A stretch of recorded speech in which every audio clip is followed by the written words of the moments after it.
Kadang-kadang kita merasa bisa baca pikirannya orang. Jadi bisa baca pikirannya orang itu, ini orang kok sejak tadi ngelirik-ngelirik, jangan-jangan naksir aku. Nah, itu read the thought. Jadi kayak bisa-bisa kita baca orang lain. Ini sejak tadi kok usul terus, mesti mau berontak ini. Itu read the thought. Jadi kita tidak bisa membaca apa yang ada di pikirannya orang hanya dari sedikit manifestasi fisiknya.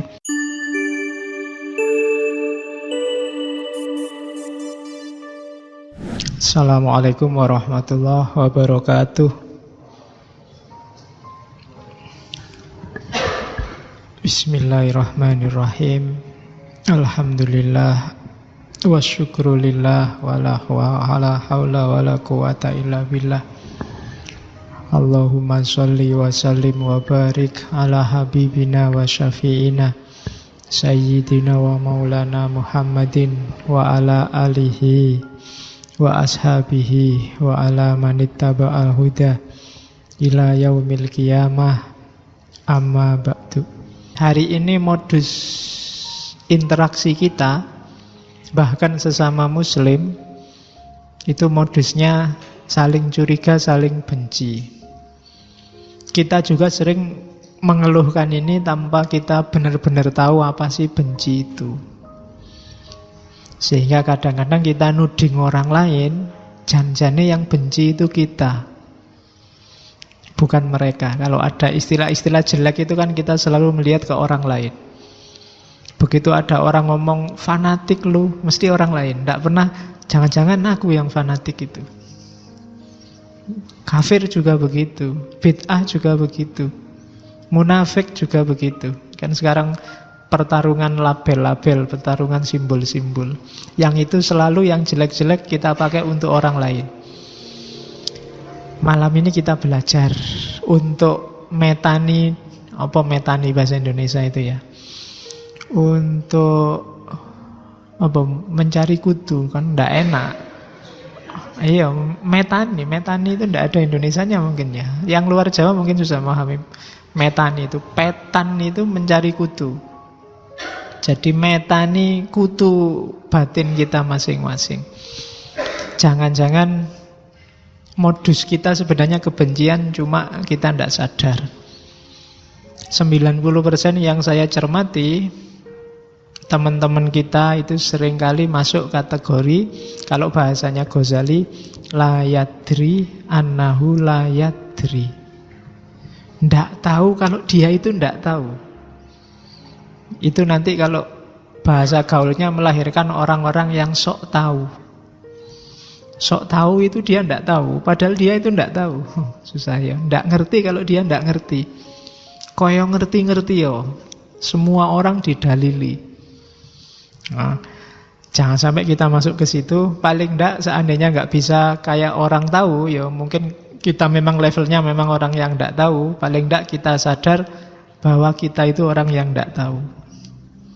Yadri annahu la yadri, itu sudah bagus. Syukur-syukur bisa yadri annahu yadri. Itu orang baik, orang mulia, tahu kalau dia tahu. Ada orang yang la yadri annahu yadri, tidak tahu kalau dia itu tahu, nggak ngerti kalau dia itu pinter. Ini kayak orang tidur. Orang pinter tapi tidak manfaat untuk lingkungan sekelilingnya. Kalau katanya Ghazali, orang kayak gini bangunkanlah, ingatkanlah bahwa lu sampean itu orang pinter loh, punya tanggung jawab. Ya sesuai levelnya masing-masing. Oke, bismillah, kita mulai untuk mengaji kebencian. Bahasa Inggrisnya hatred, ini susah nyari. Ya nanti kita ambil beberapa filosof. Biasanya kan kita dasarnya ke tokoh, malam ini ke tema, biar tidak bosan selang-seling. Oke, kita mulai ya. Bismillahirrahmanirrahim. Mari kita membenci. Temanya kebencian. Apa sih benci itu? Benci tidak sama persis dengan tidak suka. suka dan tidak suka itu manusiawi. Bahkan tidak sama persis dengan marah. Meskipun marah kadang-kadang gejalanya benci, gejala dari kebencian. Orang kadang-kadang kesenggol marah, manusiawi. Disakiti terus marah atau takut, itu manusiawi. Benci ini kayak makom selanjutnya, makom atasnya. Kalau bahasa kamus, benci itu sering diartikan, di situ saya tulis, a deep and extreme emotional dislike. Tidak suka tapi dalam dan ekstrim. Jadi ini babak selanjutnya dari tidak suka. Saya bilang tadi orang tidak suka itu biasa, wajar. Tapi ketidaksukaan ini diapakan, ini yang menentukan akan lahir kebencian apa bukan. Kayak definisi selanjutnya itu, a deep, enduring, intense emotion. Dalam, tahan lama, intensif emosi. Yang mengekspresikan animosity, anger, hostility, kebencian, kemarahan toward person, group, atau objek. Perhatikan ya, kalau benci itu berarti dia mendalam pasti. Kalau sekedar marah sesaat itu biasa. Berangkat ke sini naik motor tiba-tiba disalip anak-anak yang ya-yaan itu, itu kan marah kita. Nah itu biasa. Tapi kalau marahnya kita ingat-ingat, awas nomor serinya berapa tadi, merek motornya apa, anak mana itu. Terus kita pelihara terus. Kapanpun kita ketemu motor itu, apalagi anak itu, ayo balapan. Terus kapanpun ketemu, lama kan, intensif kita pelihara terus. Di situ lahir kebencian. Mungkin kamu waktu sholat tiba-tiba ketemu teman-temanmu, sahabat-sahabatmu yang jenggotnya panjang itu, mungkin nganggep sholatmu keliru. Wah, sholat kayak gini nih, sholat penuh bid'ah misalnya. Kan kamu tersinggung, kurang ajar, aku ngaji sejak kecil sholatku dianggap bid'ah, itu kan marah. Biasa orang diingatkan nggak terima itu biasa. Wajar. Cuma kalau kemarahanmu, tidak terimamu itu kamu pelihara, ya kan? Kemarahan yang dipelihara itu sebenarnya kayak orang bunuh diri. Jadi ada pepatah, marah itu, benci itu, kamu minum racun tapi kamu inginnya orang lain yang mati. Iya kan? Kebencian, kemarahan itu kan racun dalam dirimu. Jadi kamu yang minum racun, tapi kamu pinginnya orang lain yang mati. Kalau ini kamu pelihara, ketersinggungan, kemarahan ini sampai dalam dan lama, kapanpun kamu ketemu orang jenggoten kayak gitu, perasaanmu langsung mendidih, kurang ajar, ini yang kayak gini jenis-jenisnya musuhku dulu ini. Nah itu kebencian sudah. Ya level apapun itu salah satu contoh. Kemarahan, ketakutan, ketidaksukaan yang kamu pelihara sehingga dia jadi radikal, jadi mendalam, itulah kebencian. Dalam agama boleh kok orang tidak suka, tapi rata-rata baik Al-Quran maupun hadis mencela kebencian. Karena benci itu merusak. Oke. Kalau katanya Freud, kebencian itu an ego state that wishes to destroy the source of its unhappiness. Jadi kondisi mental, kondisi ego yang ingin menghancurkan segala yang tidak menyenangkan, segala yang membuat dia tidak bahagia. Dosen killer itu kan membuatmu nggak bahagia. Kalau bisa menurutmu hilang aja dosen kayak gitu, ya kan? Entah oleh apa saya pinginnya dosen-dosen kayak gitu dimusnahkan, misalnya. Itu kebencian namanya, ya kan? Teman yang usil, oh itu mungkin kan ada teman kadang-kadang usil, kamu ketemu aja menghindar-hindar karena dia suka ngusilin kamu. Nah itu terus kamu pingin dia lenyap aja lah, nggak punya teman kayak gini orang paten. Nah itu kebencian. Jadi ada bedanya dengan ketidaksukaan. Orang hidup itu biasanya pertimbangan ketika memutuskan sesuatu itu suka dan tidak suka. Normal. Tapi hati-hati, ketidaksukaan yang kamu pelihara, jangan salah ya, memelihara sesuatu itu ada ongkosnya.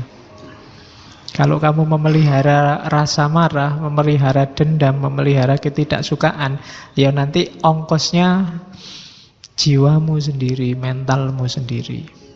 Hati-hati. Saya bilang tadi, kamu sedang bunuh diri sebenarnya. Kamu sedang memelihara penyakit dalam dirimu.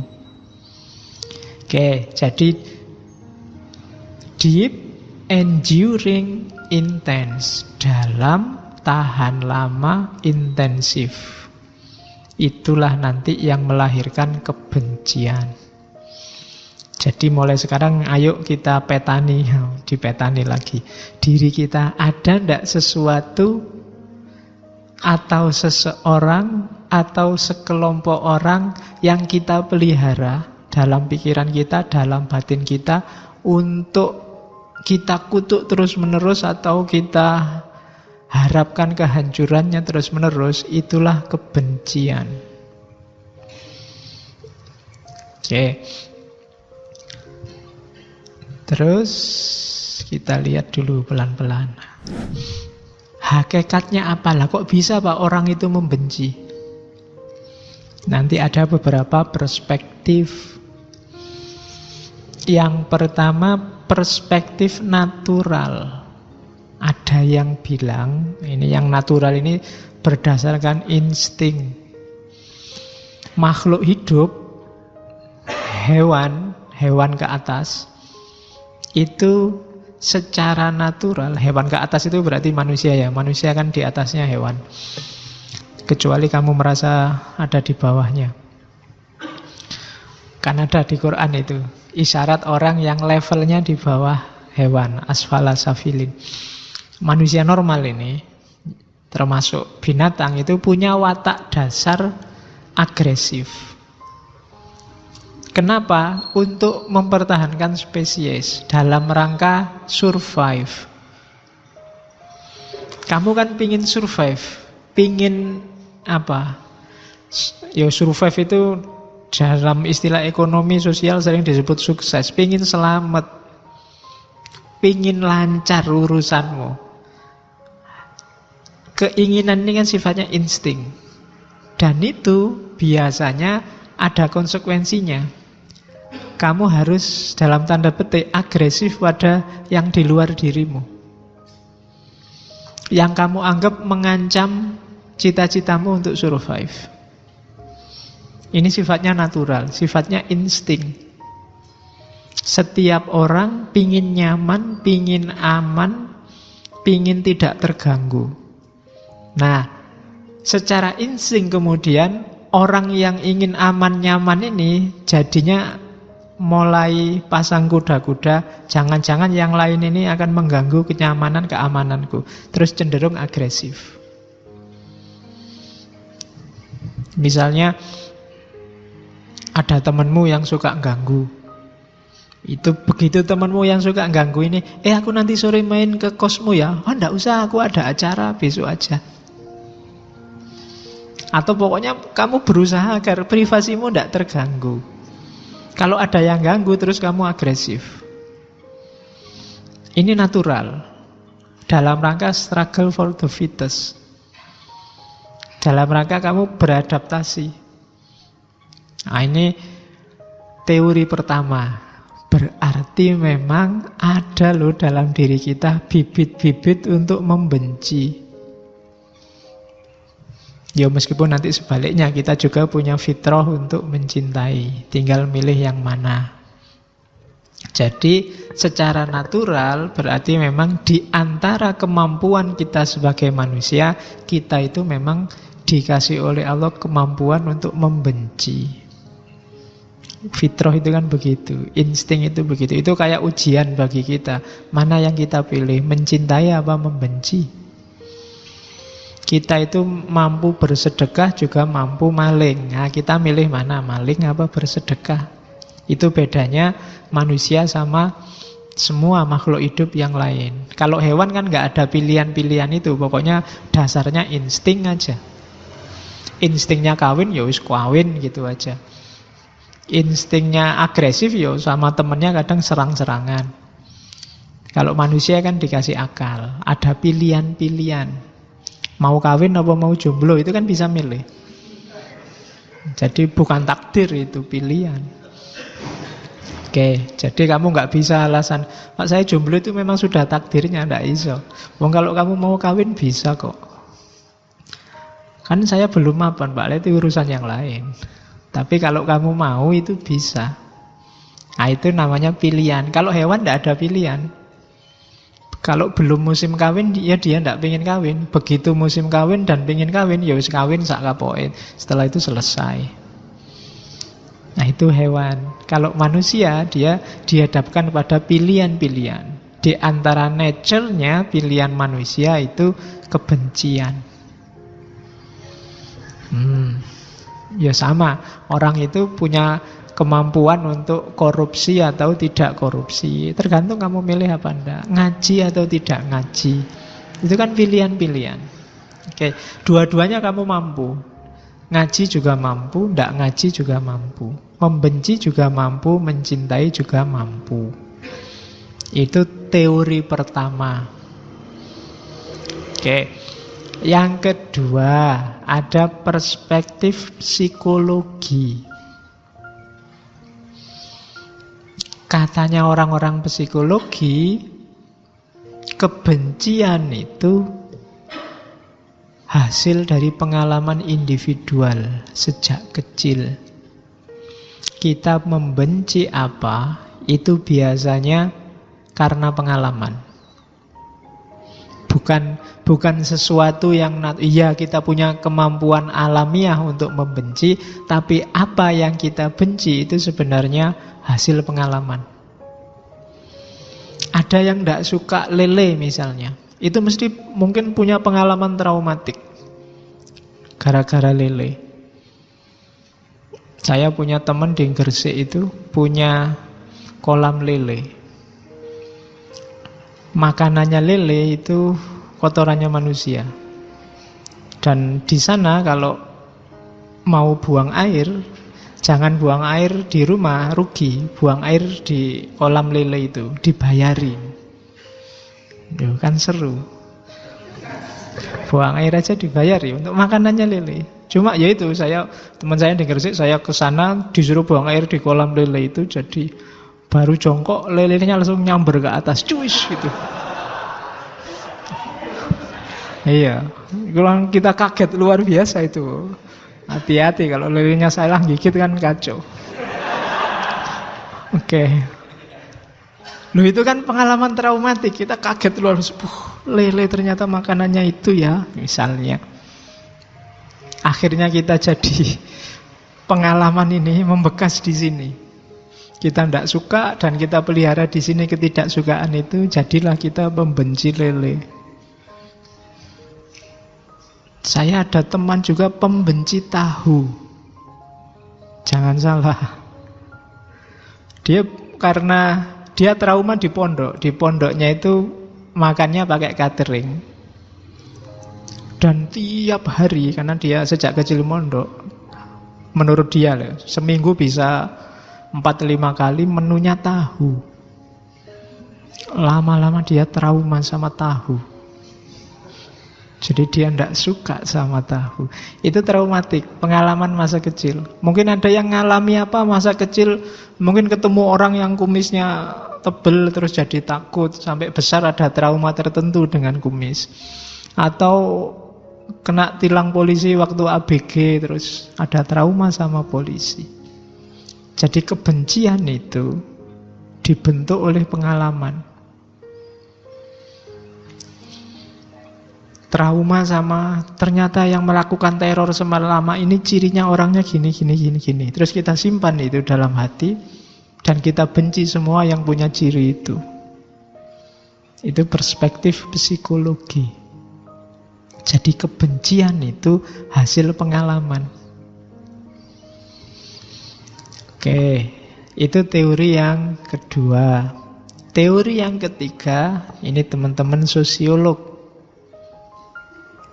Kebencian itu tidak melulu hasil pengalaman. Ya memang hasil pengalaman, cuma pengalaman itu lahir dari struktur. Jadi tidak semata pengalaman, tapi pengalaman sosial. Kita sebenarnya nggak ada urusan, nggak tahu menahu tentang apa itu terorisme, tapi struktur hari ini membentuk pikiran kita kayak gitu loh, teroris itu harus kita jauhi. Itu struktur. Kenapa hari ini kita benci kelompok tertentu, aliran tertentu, grup tertentu? Struktur sekeliling kita, pengalaman sosial kita yang membentuk itu. Kita jatuh cinta luar biasa hari ini sama Pancasila, itu juga struktur yang membentuk pikiran kita. Jadi pengalamannya tidak cuma pengalaman individual, tapi juga pengalaman sosial. Dari situlah kebencian lahir.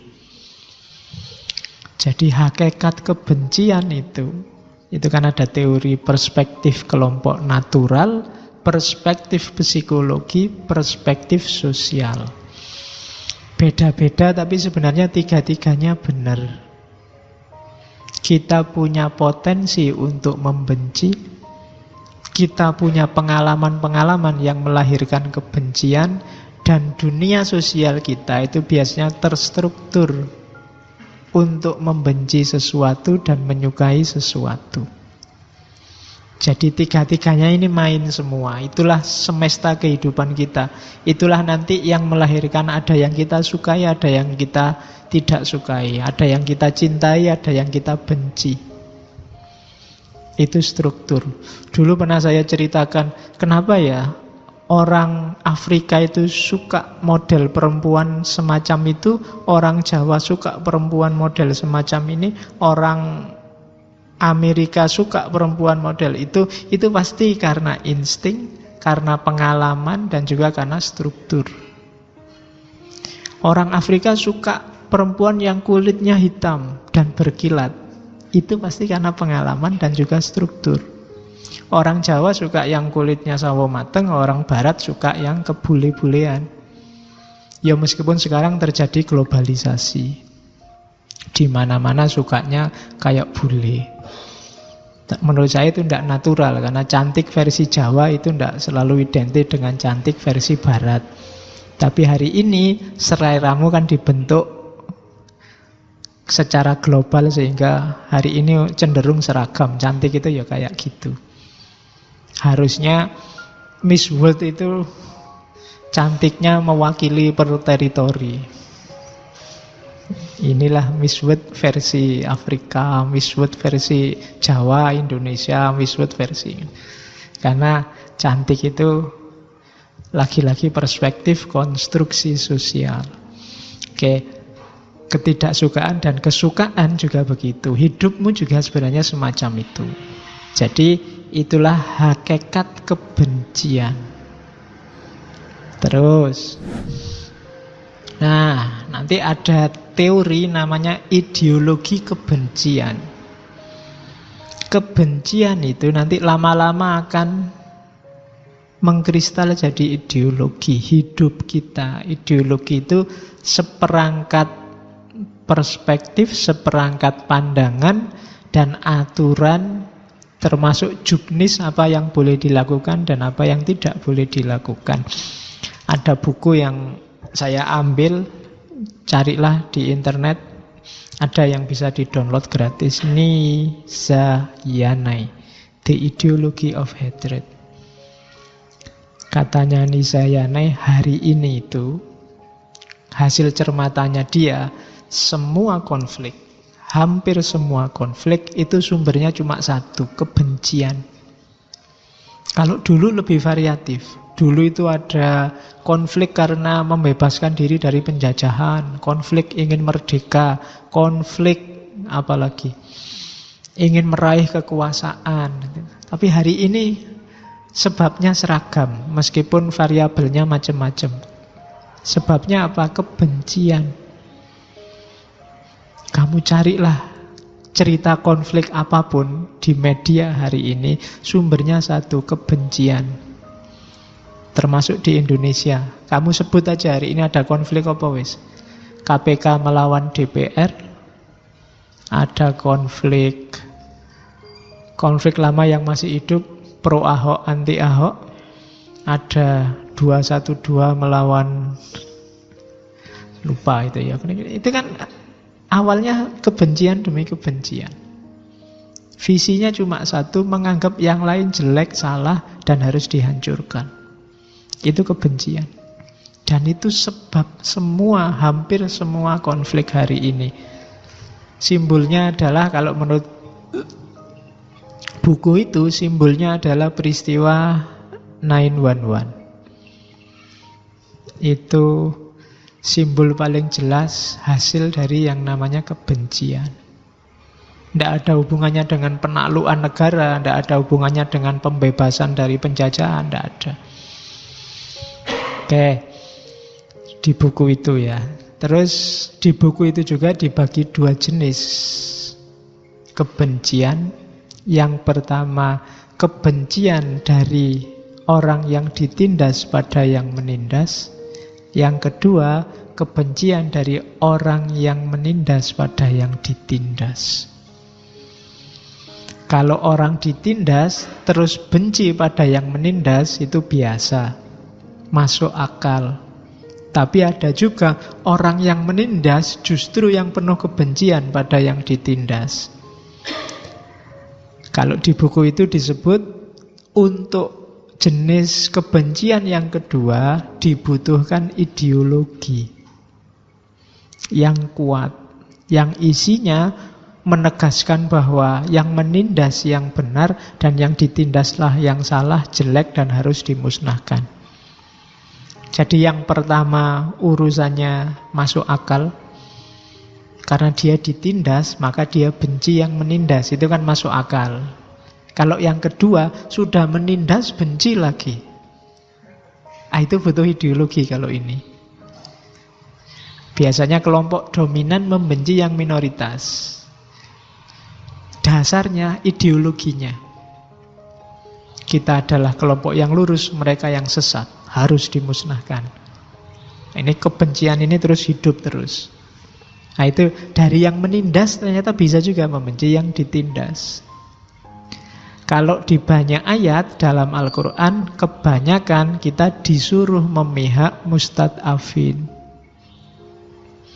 orang yang ditindas. Tapi dua-duanya ini sebenarnya harus ditolong. Makanya kalau ada hadis Nabi yang bilang unsur akhoka zoliman au mazluman, dia yang sedang zolim atau sedang dizolimi harus kita tolong. Dua-duanya sedang tenggelam dalam kebencian. Orang menzolimi itu kan pasti juga penuh kebencian. Yang dizolimi juga lahir kebencian pada yang menzolimi. Dua-duanya harus kita selamatkan.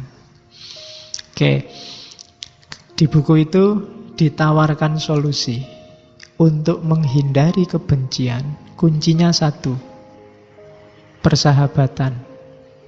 Akrabilah yang kamu benci.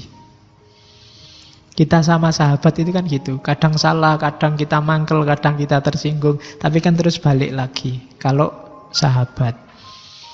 Tapi kalau bukan sahabat kan bisa tawuran terus, atau putus persahabatan kita, itu alamat lama sembuhnya. Tapi katanya buku itu ada solusi enak. Perluas persahabatan. Yang selama ini kita maki-maki di medsos, di Facebook, di WA, berani gak kita rangkul dia untuk jadi sahabat? Kalau sahabat itu kan enak, saling memaklumi, saling memaafkan, saling tidak menyebut jasa, tidak butuh ucapan terima kasih, dan seterusnya. Nanti kita lihat detailnya ya. Jadi kebencian itu kadang-kadang mengkristal jadi ideologi. Ideologi kebencian. Terus Nah, kebencian itu dasarnya biasanya dua. Kalau kita punya dua ciri ini, berarti kita pembenci. Yang pertama apa? Devaluation of the victim. Kita menilai sangat rendah pada yang kita benci. Bahkan kadang kita seandainya manusia, kita tidak nganggap dia manusia lagi.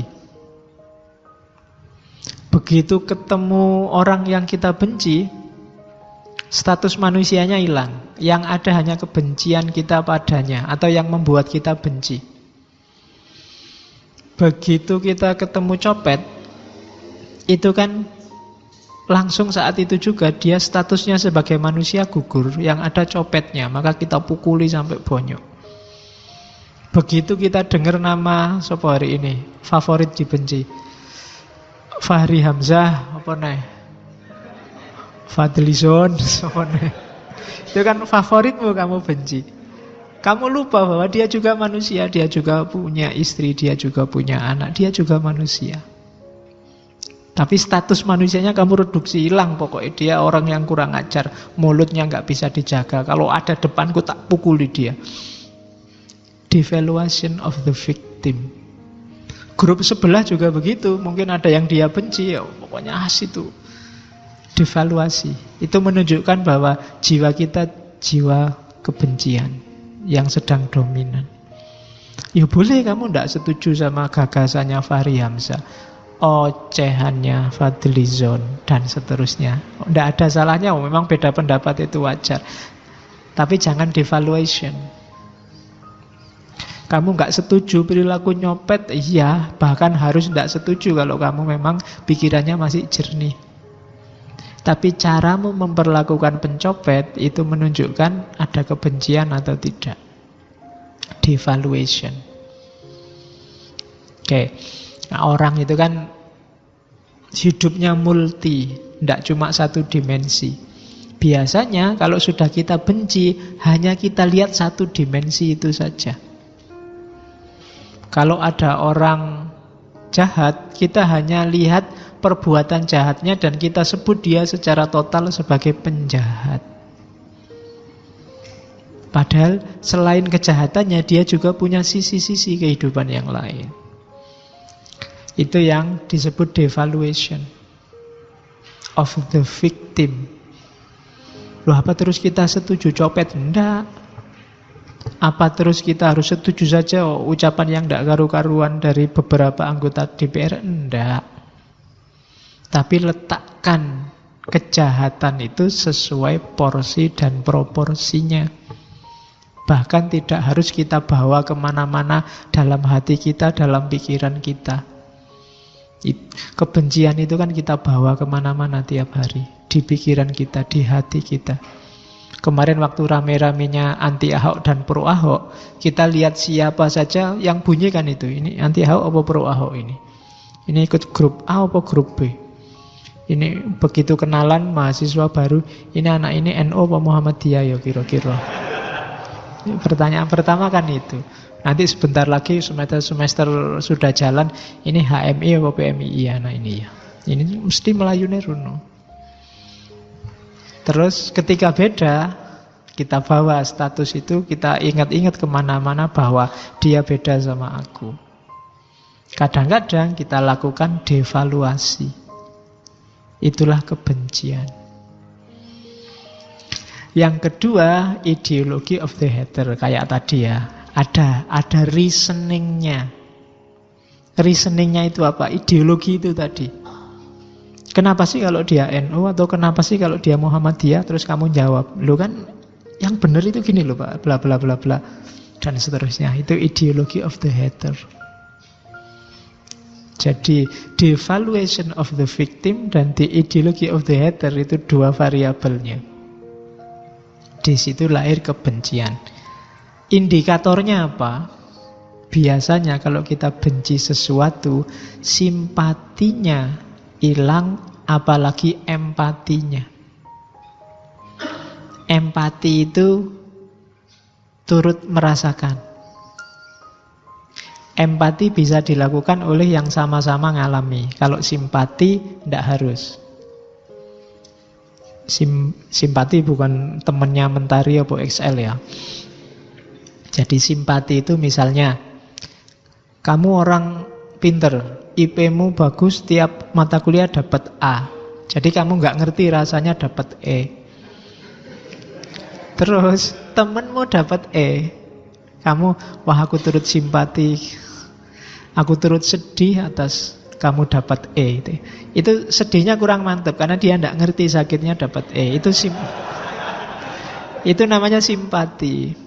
Kalau empati itu kamu, kalau bahasa filsafatnya kamu bisa transposisi.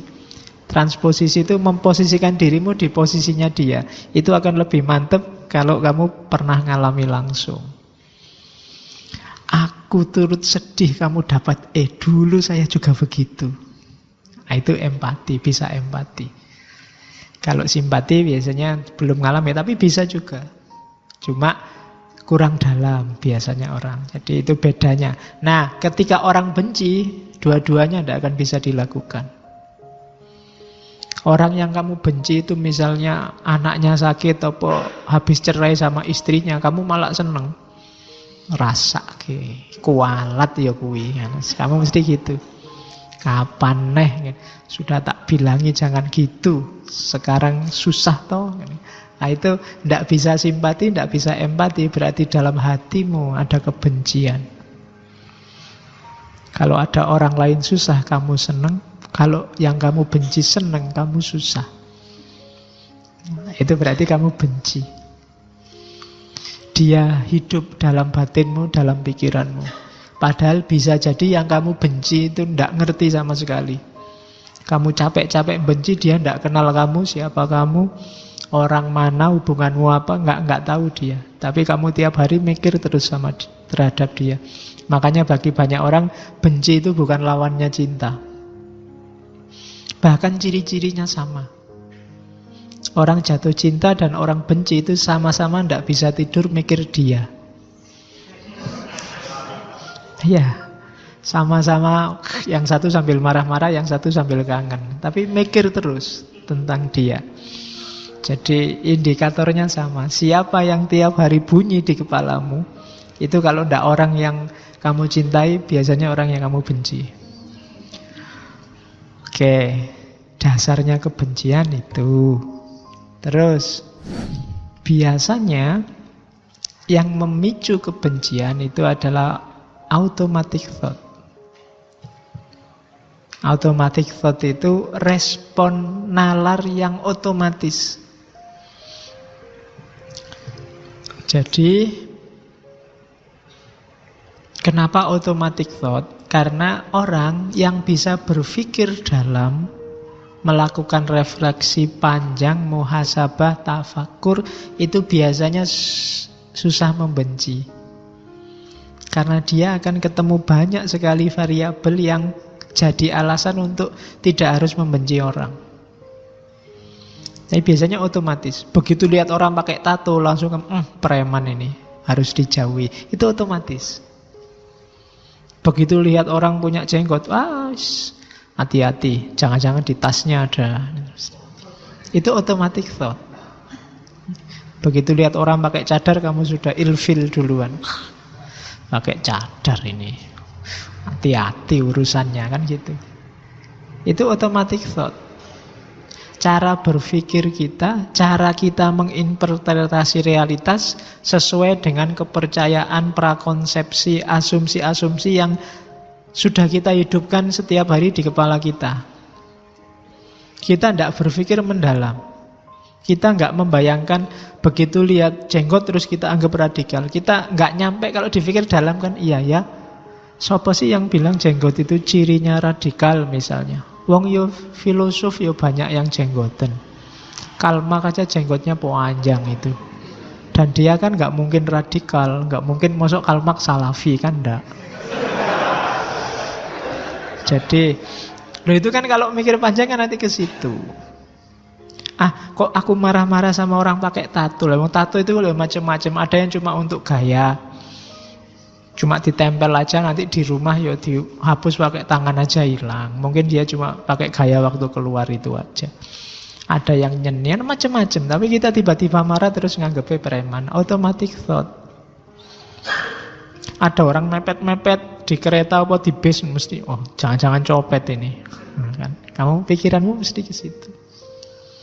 Jadi ini yang tadi saya bilang, ketidaksukaan lahir dari automatic thought. Dan itu terus kita pelihara. Dari situ lahir kebencian. Oke. Terus, jadi sumbernya, cara kita menangkap realitas, menginterpretasi realitas yang didasarkan kepercayaan, keyakinan, prakonsepsi kita yang sudah hidup di kepala. Begitu sholat, imamnya kok ora kunut, mesti Muhammadiyah. Kamu kan gitu. Padahal ya kadang-kadang NU juga nggak kunut, ya ben cepet, kadang ya lali. Tapi kan begitu lihat nggak kunut, kamu Muhammadiyah mesti. Atau sebaliknya, begitu lihat yang kunut, mesti NU. Padahal kunut kan ya macam-macam, ada kunut nazilah, mungkin doa apalah, kan macam-macam. Tapi terus kita klaim. Pikiran kita itu susah menerima kebetulan, susah menerima orang keliru. Pokoknya yang benar ini kalau gitu mesti salah. Cirinya yang bagus-bagus ini, kalau ciri yang gini-gini mesti salah. Itu automatic thought. Ini yang nyetir kita sebenarnya. Makanya dalam Al-Quran, dalam filsafat, orang sering berpikir yang mendalam, berpikir yang radikal, sistematis. Itu gunanya filsafat, biar kita tidak disetir oleh automatic thought. Jadi kesan-kesan pertama, pemahaman-pemahaman awal yang tidak mendalam. Karena dari situ nanti banyak lahir kebencian-kebencian. Terus kita lihat sekarang lebih detail lagi. Automatic thought itu kayak gimana sih Pak? Yang sering melahirkan kebencian. Catatan saya ada paling tidak 6 gaya mikir yang sering melahirkan kebencian. Yang pertama, overgeneralisasi.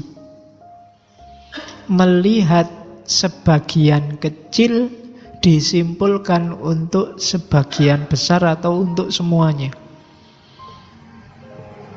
Melihat misalnya orang sarungan itu cenderung malas. Terus kenapa? Temenku itu loh yang sarungan tiap hari kelesetan nonton TV karena dia sarungan. Terus digeneralkan semua orang sarungan itu ndak aktif, mesti malas. Itu overgeneralisasi. Bule itu baunya ndak enak. Itu mungkin kamu kebetulan jajar sama bule yang ndak mandi seminggu. Terus kamu generalisir, ndak usah punya pacar bule, baunya ndak enak. Overgeneralisasi. Santri itu deso-deso. Nah itu mungkin karena hanya lihat 1-2 santri. Mungkin kalau lihat banyak santri ya kesimpulannya nggak deso lagi. Ya mungkin sangat deso.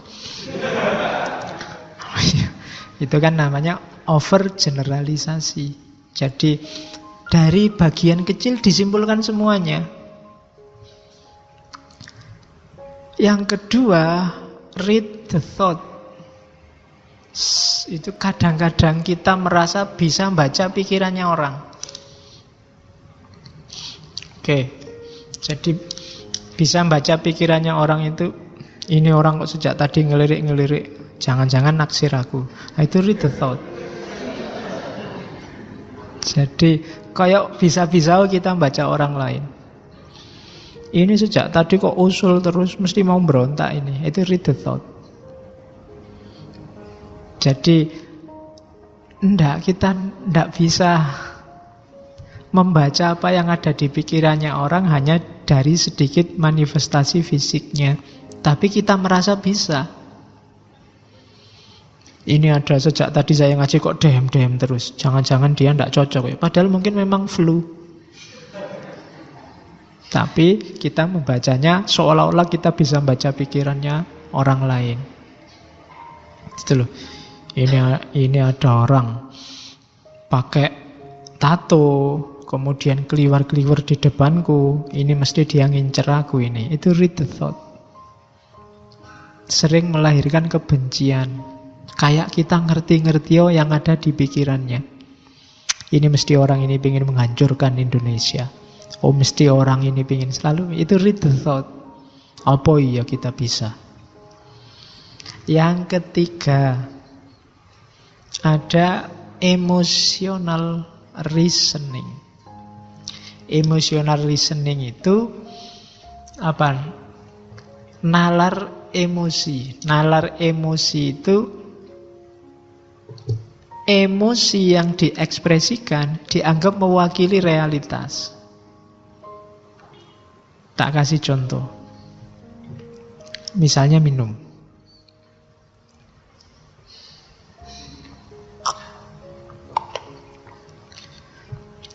Terus saya bilang, kok gak enak gini tehnya ya. Loh, contoh, jangan kok tak mire sedih. Iya, nanti tak mire gelo istigawe kayak kok ra enak. Terus kita, alah kok ndak enak gitu ya. Loh, emosiku ini, terus kamu pahami berarti tehnya memang ndak enak. Padahal itu lah cuma kesanku saja. Bisa jadi kesanmu beda. Itu emotional reasoning namanya. Jadi menganggap anggapan emosional seseorang, tanggapan emosional, itulah kenyataannya. Kamu belajar filsafat, terus pusing, alah Pak, pening aku Pak, membingungkan filsafat itu. Lah itulah kamu, kalau saya kan enggak. Loh iya kan? Tapi terus banyak orang anggap filsafat itu membingungkan. Jadi tanggapan emosional 1-2 orang dianggap itulah realitasnya. Jadi emotional reasoning namanya. Ini juga sering memicu lahirnya persepsi kebencian. Terus ada lagi namanya customization. Ini sama. Menganggap yang kecil jadi sebab. Peristiwa itu kan sebabnya banyak biasanya, tapi kita nganggap satu sebab inilah yang jadi sebabnya. Itu customization. Misalnya ada orang menganggap bahwa peradaban ilmiah Islam itu jatuh karena kritiknya Ghazali pada filsafat. Padahal kalau kita mau jeli, tidak mungkin lah hanya gara-gara 1-2 kitab peradaban ilmiah Islam sepertiga dunia ini bisa jatuh. Pasti banyak variabel yang lain. Mungkin umat Islamnya sendiri juga jadi lemah, mungkin karena kekuasaan politiknya juga ambruk, mungkin umat Islam sedang dijajah di mana-mana. Variabelnya banyak. Cuma orang cenderung kemudian melihat satu variabel saja, yaitu tulisan Ghazali. Itu namanya customization. Melihat satu sebab dari sebenarnya banyak sekali sebab dari satu peristiwa. Lahirnya terorisme itu mungkin sebenarnya sebabnya tidak tunggal. Jadi kalau mau diberantas, tidak bisa dilihat satu sisi, pokoknya orang yang jadi teroris harus dibunuhi semua. Mungkin perlu melipir, jangan-jangan sebabnya banyak. Jangan-jangan yang berangkat ke Suriah kemarin motifnya tidak melulu karena dia termakan ideologi ISIS. Mungkin ada yang karena ekonomi, mungkin karena tingkat intelektualnya rendah sehingga gampang dibohongi. Mungkin ada yang karena terpaksa ikut suaminya, mungkin ada macam-macam sebabnya. Biar tidak customization, analisisnya harus lebih holistik. Gitu. Oke, jadi itu contoh. Gagasan customization ini sering menyederhanakan persoalan, kemudian melahirkan kebencian. Terus ada lagi, mirip kayak sebelumnya, namanya maximization atau minimization. membesar-besarkan hal kecil atau mengecil-ngecilkan hal besar. Ini sering kita lakukan. Jadi menganggap yang tidak penting terus kita anggap penting, atau yang sebenarnya sangat penting kita anggap tidak penting. Apa sih pentingnya kostum, pentingnya baju misalnya? Kok kemarin ada viral gegeran tentang mana lebih utama, batik atau jubah. Terus kita tawuran berhari-hari itu kan gara-gara bahas batik atau jubah. Itu mungkin maximization. Atau jangan-jangan kita sering juga minimization. Ini penting loh, tapi terus bagi kita tidak penting makanya terus tidak viral. Kita harus jeli. Cara berpikir ini juga sering melahirkan kebencian. Ada juga yang catastrophic thinking. Biasanya orang yang gampang panik. Catastrophic thinking itu orang yang sebenarnya itu sepele sekali, tapi bagi dia luar biasa. Orang yang katastrofik itu biasanya hal-hal kecil membuat dia panik luar biasa. Misalnya, kalau di situ tak kasih contoh, ibu-ibu itu sekarang sedang fobia kena kanker, kena apa gitu kan.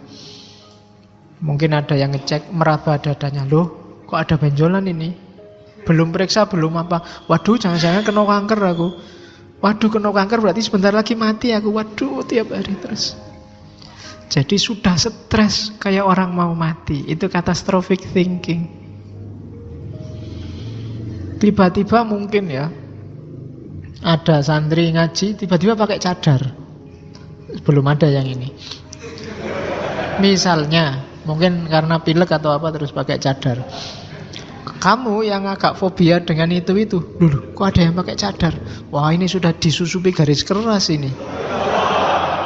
Wah, terus kamu gelisah luar biasa, tidak kerasan ngaji. Ini harus sudah mulai dibubarkan ngaji ini, sudah jadi radikal ini ngaji ini. Cuma gara-gara lihat satu teman putri yang pilek terus pakai cadar. Padahal dia cuma pilek biasa, misalnya. Itu catastrophic thinking. Gampang panik. Tiba-tiba ada temanmu kos, ada kamar kosong sebelah, tiba-tiba yang nyewa kos-kosan itu orangnya jenggotnya panjang, pakai jubah. Oh, kamu panik mikir tidak karu-karuan. Jangan-jangan ini sebentar lagi ngerakit bom, terus kos-kosanku dibom misalnya. Itu catastrophic thinking. Gampang panik.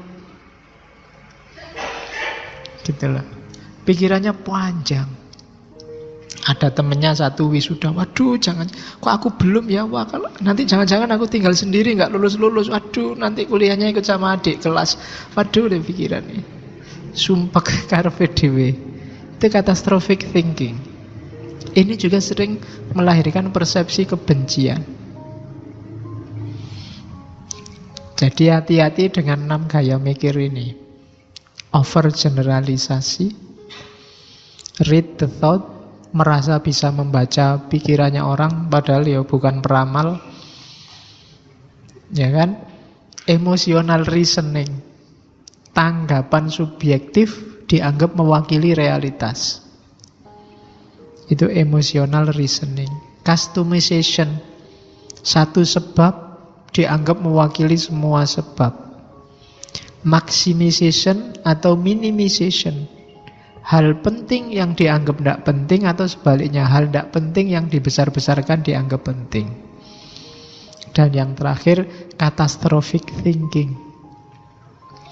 Untuk menghindari ini tetap solusinya berpikir hati-hati, sistematis dan dalam, biar tidak gampang ketipu, tidak kesusu komentar kalau ada yang masih belum jelas benar.